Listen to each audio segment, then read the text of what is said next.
ito po talaga yung mensahe ng movie na to para sa ating mga Pilipino. Kaya everybody can watch it. I think everybody should watch this film. Bago natin makalimutan, barkada film pa rin ang Yes. Yes. So, may enjoy at Masaya siya, nakakatawa. Yes, oo. Nakakatawa at sa akin. Benedicts. Ikaw, message mo. Sobrang sarap na na gawin ulit yung sequel ng from Bar Boys 1 tapos nag-musical siya tapos ngayon sequel na siya, mas masarap sa pakiramdam na gawin siya bilang better people and better artists, sabi nga ni Direk. Bibigyan niya ng ways si Sasa, may sasabihin importante. Bawal magmura. Tinatago lang namin para superstar yun. Vlogging ang tawag ng Ano to? Message mo at bakit kailangan panoorin yung Bar Boys? Yes, kasi nga sabi ko nga napapatapang tayo ng mga pelikula ngayon.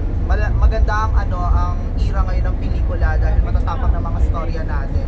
Supportahan natin yung Philippine cinema ngayon. Lalo na itong Bar Boys dahil talagang alam mo yan, it's a very relevant film para sa mga Pilipinong dapat mamulat. So, ayan. Ipapayagan mo ba si Sasa magpalit ng film? Wala naman po kaming choice.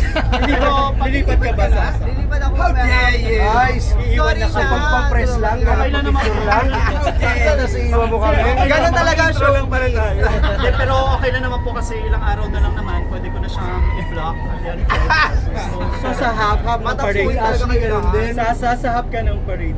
Yes po, half ng parade. Lilipat tayo ng Pabababain natin. Pero, knowing Sasa, pasabog yan, hindi natin alam kung paano siya lilipat. Maaaring tumalon yan pa, hindi natin Naka-crane masasabi. yan. Oo. Dito nakala ko kung mga lalaki naman dito laban na.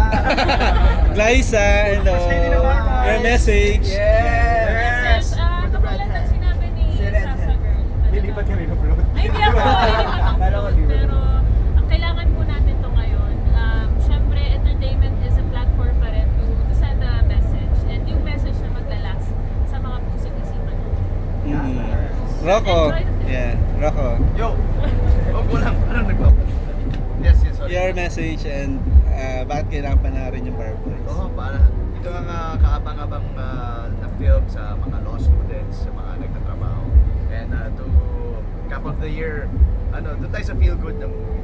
Kaya Inspiring na movie. inspiring, feel good, iyak, tawa, lahat nandyan na. It's rated PG, so started with the Bar Boys, tapos explore na kayo. Isa kayo sa rated PG, no? Tama? Yes. Tsaka hindi naman sa pagmamayabang, yung track record ng director namin, napakalupit din naman. Kaya excited kami na makita itong masterpiece to sigurado dahil keep o Very humble lang yan. Oo, super yan. Napagawa na nga kami ng statue. Bago yung invitation ni Direk message, your message. Just to invite everybody to have a good time, explore good vibes, and here we are. Direk, please invite them to watch. Yeah, so this is a Barkada film. This is about a family it's about the family, it's about friends na nagiging family over time. I-celebrate natin ngayong Pasko yung mga sumusuporta sa atin at tumutulong sa atin paglaban yung mga pangarap natin para sa sarili natin, para sa mahal sa buhay natin at para sa bayan natin. Thank you.